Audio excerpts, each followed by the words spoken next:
Welcome everyone, here in the church and online. Thank you for being with us today. Today is the first day of spring. It is the round of applause all round. It is the spring equinox this afternoon, I believe, is the actual time. And this is one of the two moments in the year where the length of day and night are roughly equal all around the world. So it is a time that we can consider balance, a sense of balance, and perhaps that's something that we could all do with a bit more in our lives. So we'll be looking at that a bit later. But first I'm going to light our chalice, and if you're at home, do light one with me. This is the symbol of our free religious faith.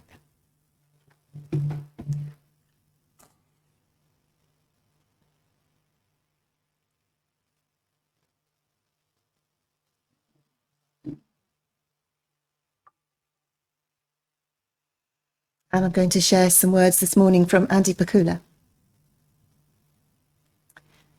Let there be light. The light of joy, the light of happiness, and the light of contentment. May it illuminate our paths and fill our lives with peace. And let there be dark, for it is from our dark places that we are brought forward, tried and tested, and impelled towards growth. It is in these places that we realize compassion and learn to love. And there was day, and there was night, and there was joy, and there was sorrow, and it was good.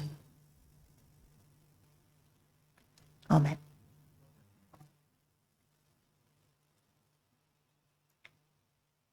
To move into a time of prayer, and a prayer written by Bruce Southworth.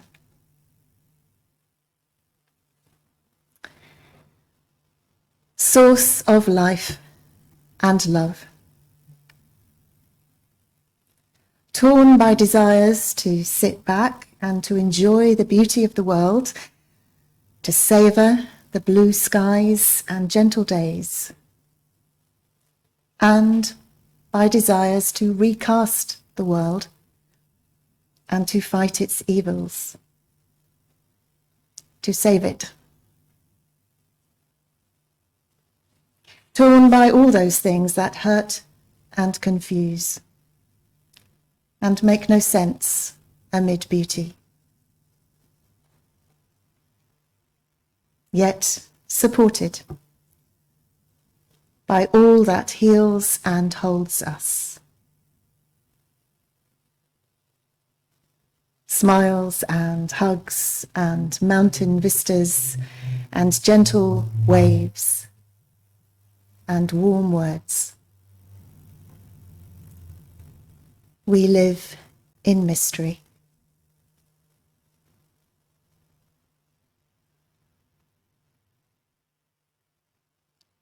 We live torn apart at times. So much glory and so much pain.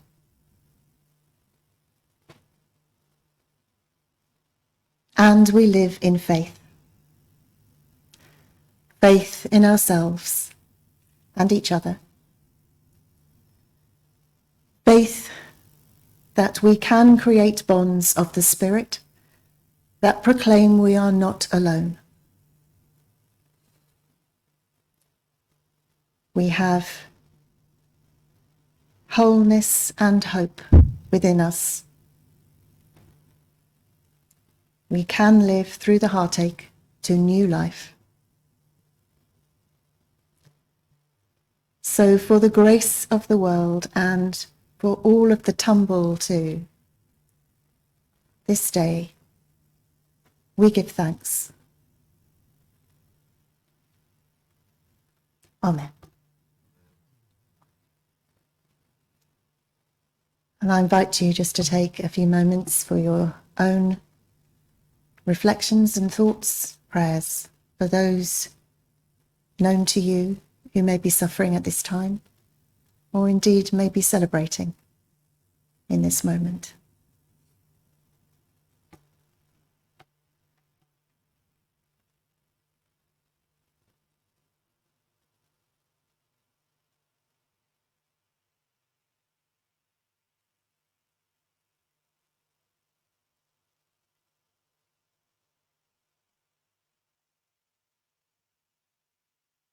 We hold them all in light and love, and wish all people and all creatures everywhere healing and wholeness. May it be so.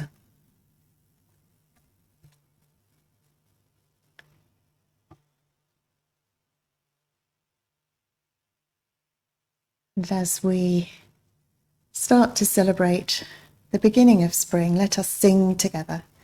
And the first hymn we're going to sing is from the Green hymn book. It's number 267. We sing the roses waiting. It's number 267.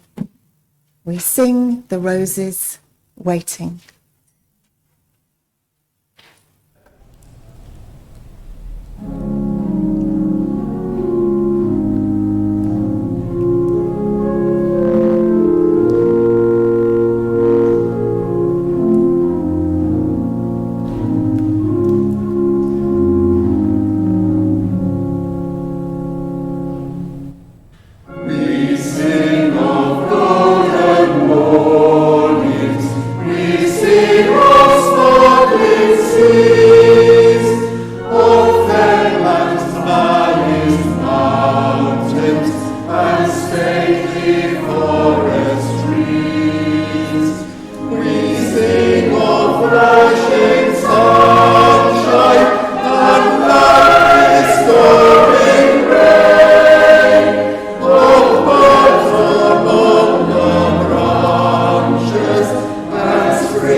Our first reading today is a story, and it comes from the Taoist tradition.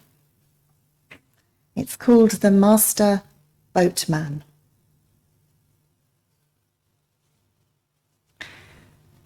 A disciple of Confucius once met a master boatman who was known for his dexterity with boating. And the disciple said to him, "How marvelous! Can anyone learn to handle a boat like you do?" "Certainly," said the master. "But remember, if you want to be a good boatman, don't worry about controlling the boat." Don't worry about controlling the boat? The disciple was a bit taken aback. But if you don't control the boat, how can you possibly handle it? "Well," said the master, "you don't have to worry about the boat. Just make sure that you can swim. And then you can control the boat. You see, if a person can swim, if they can swim underwater, then they know that they can handle the boat when they're given one. They can get the knack of handling the boat in no time. The disciple was a bit puzzled, so he decided to go back to Confucius for some advice. "Oh yes," said Confucius, "a good swimmer will get the knack of handling a boat in no time, because they forget about the water. And if a person can dive and swim underwater, they may never have seen a boat before, and yet they will still know how to handle it. This is because they see the water much as they see dry land. The capsizing of a boat is no bigger deal than overturning a cart on land. The 10,000 things may all be capsizing and backsliding at the same time, right before them. But nothing can get at them, nor affect what's inside them. So where could they go and not be at ease? This is how the best performers give their best recitals. They have laid the ground for the performance, and when it's time for them to play, they can forget about performing. They're at their best by being effortless. Whereas if they focus on performing, then it takes the spark of excellence out of the rendition. Then they can't perform because they're too busy performing. The story from the Tao tradition. And a reading today comes from Omid Safi. So this is from the Islamic tradition. The Prophet Muhammad was once asked what was the essential quality for prayers to be valid. And many people in the community listening thought they knew the right answer to that question. Some thought the Prophet would say a proper recitation of Arabic. And others thought it would be about memorization of Quranic verses. Yet others expected the answer would be a perfect ritual observation of prayer. But the Prophet's answer was none of these. It was presence in the heart. What is this presence? It is not so much presence of God. God is always present. It is we humans who are absent from our own heart. Presence means to have the fullness of who we are with us. And what does it mean to pray with this presence? Well, so much of our lives are spent in a fractured state of heart. We are too often scattered. To pray with the heart, to have presence in the heart, is a remedy. It is a healing, an unscattering. Presence is simply to have our heart be where our feet are.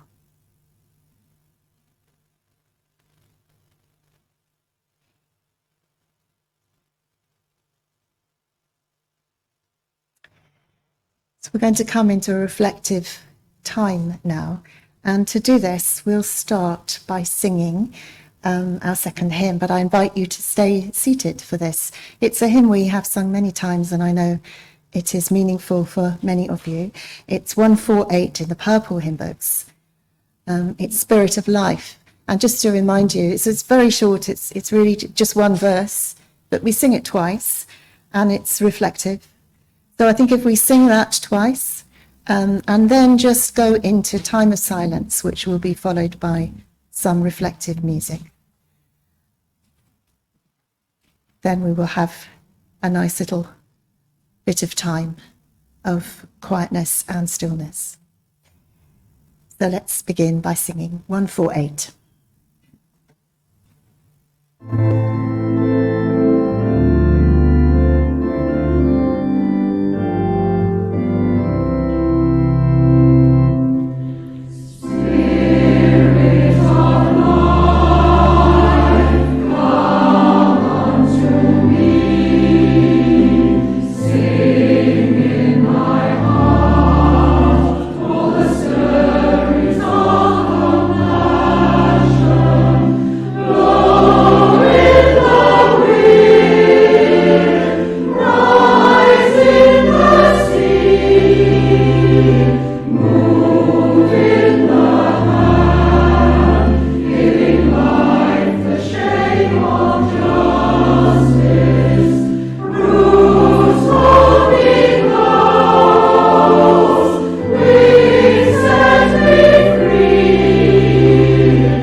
Does it sometimes feel as though everything is capsizing and backsliding at the same time?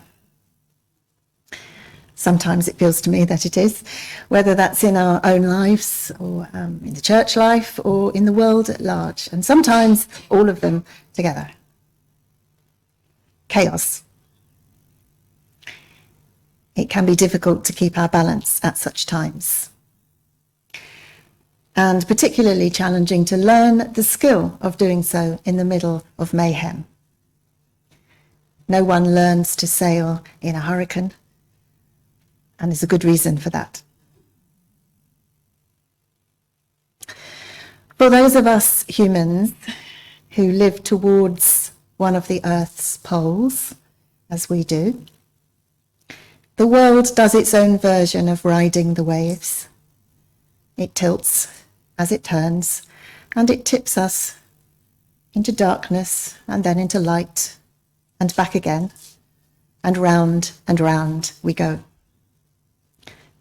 This is the way of things. The changes are gradual, more rolling hills than mountainous drops. We're certainly more accustomed to riding them than we are sudden changes in the weather. But this time of year is a balance point, a time of equal day and night. And while this planetary state of affairs may not reflect, does not reflect, to be honest, the current tumultuous state of the world, it does at least remind us of the possibility of balance and equilibrium, just as it reminds us also that change is constant and inevitable.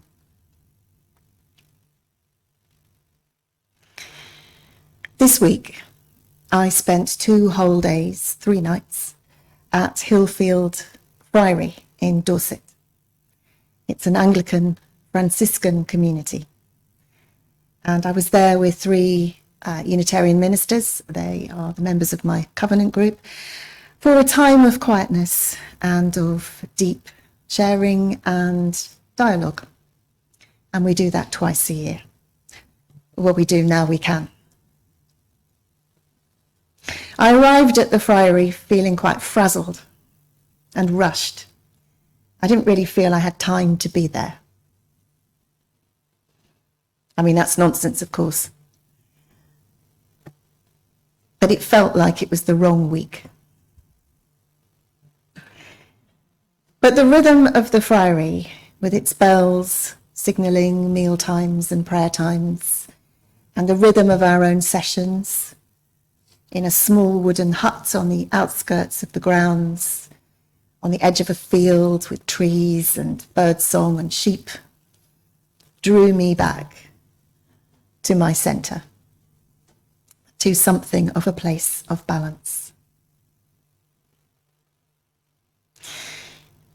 When the Prophet Muhammad was asked, as the story went, what was the one essential quality for prayer, his answer was presence in the heart,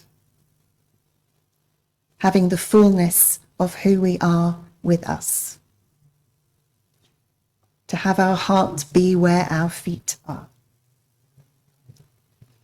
And gradually I began to feel that my heart was in the same place as my feet, that I was less fractured, more centered, more present in my heart.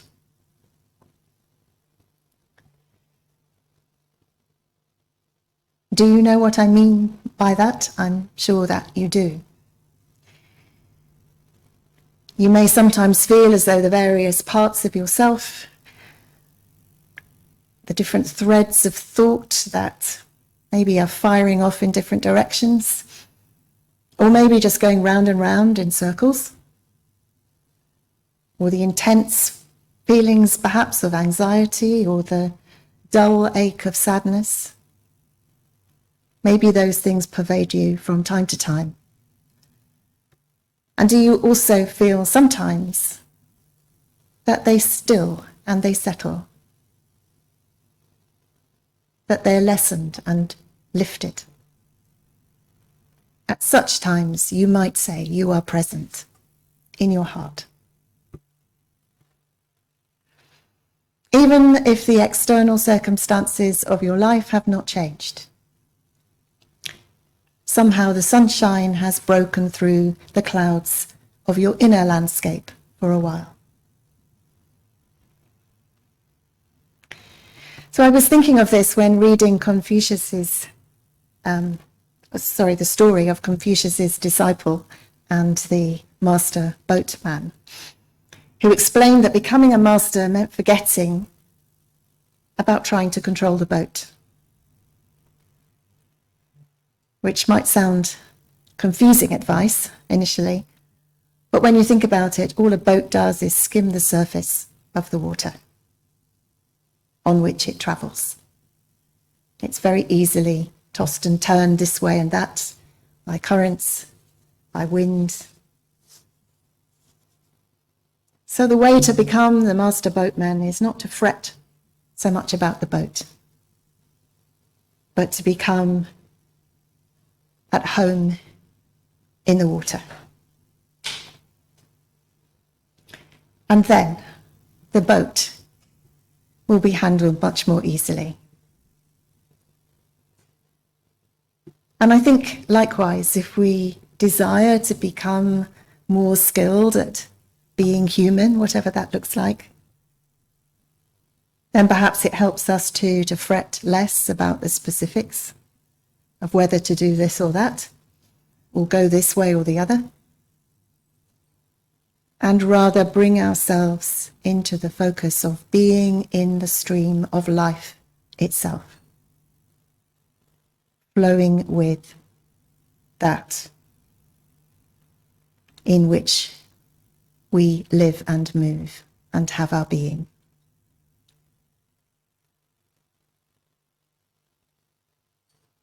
Of course, we have to learn how to do that. Some of us find it easier than others. Some of us find it easy some of the time and very difficult at other times. So like learning anything, we need to do the groundwork, the practice. Like a performer who learns and practices her scales and studies, memorizes perhaps the music, so that once she's on the stage, she can let all of that go and simply give herself to the music. We need to practice being present in our hearts, keeping our hearts where our feet are, and noticing, becoming attuned to noticing when we're off balance, so that we can gently return again, once more, to that which centers us, which might be a couple of days in a friary, or it might be a mindful walk in a wood, or it might be pausing and lighting a candle, or it might be gazing out to the horizon. You will have your ways, I know. I think it's important to remember that balance is not a final destination. We don't get there and stay there. There's no point at which we can say, here I am, I've reached it. Nothing will ever knock me off kilter again. It will.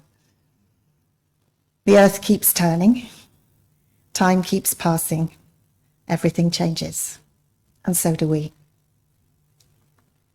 But if we have done some of the groundwork, some of that practice in noticing and returning, then perhaps we will be a little more present in our hearts. Perhaps then we may be capsized a little less often, or get back on board a little more quickly, able to steady ourselves a little sooner. I encourage you to find a way to practice doing that.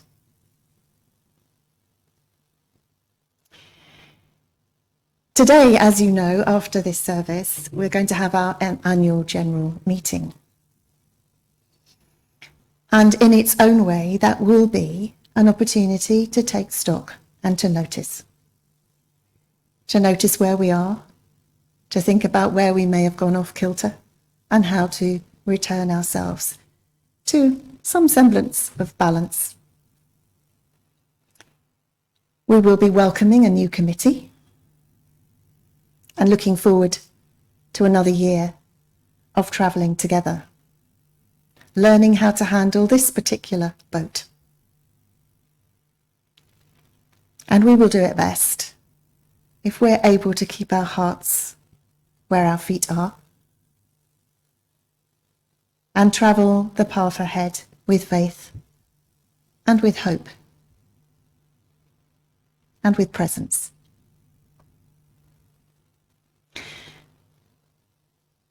This afternoon, the earth will reach its balance point once again. I hope that we, too, may do the same. And also that we will do the groundwork. We will learn to swim more fearlessly in the water, so that together we can steer the ship with more grace and ease through whatever periods of calm or storm may lie ahead for us. So blessed be us all.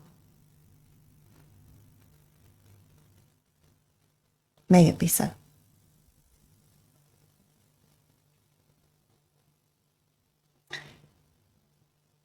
Our third hymn, final hymn today, is hymn number 66 in the purple hymn books, and it is How Wonderful This World of Thine, which it is.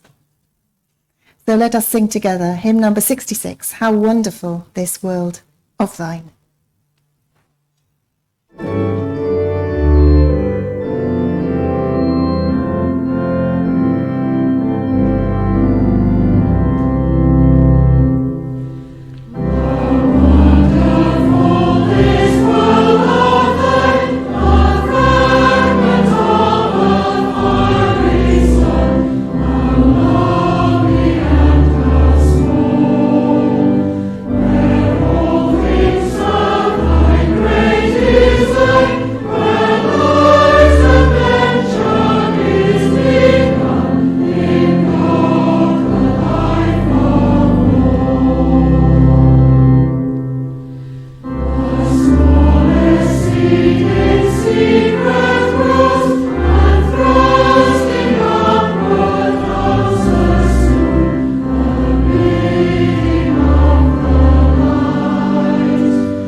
Look to this day,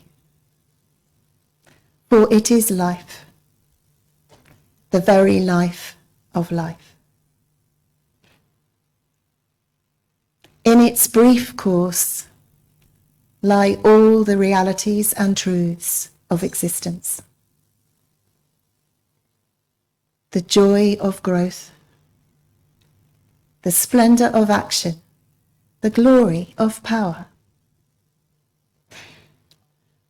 For yesterday is but a memory, and tomorrow is only a vision. But today, well lived, makes every yesterday a memory of happiness, and every tomorrow a vision of hope. Look well, therefore, to this day. Amen.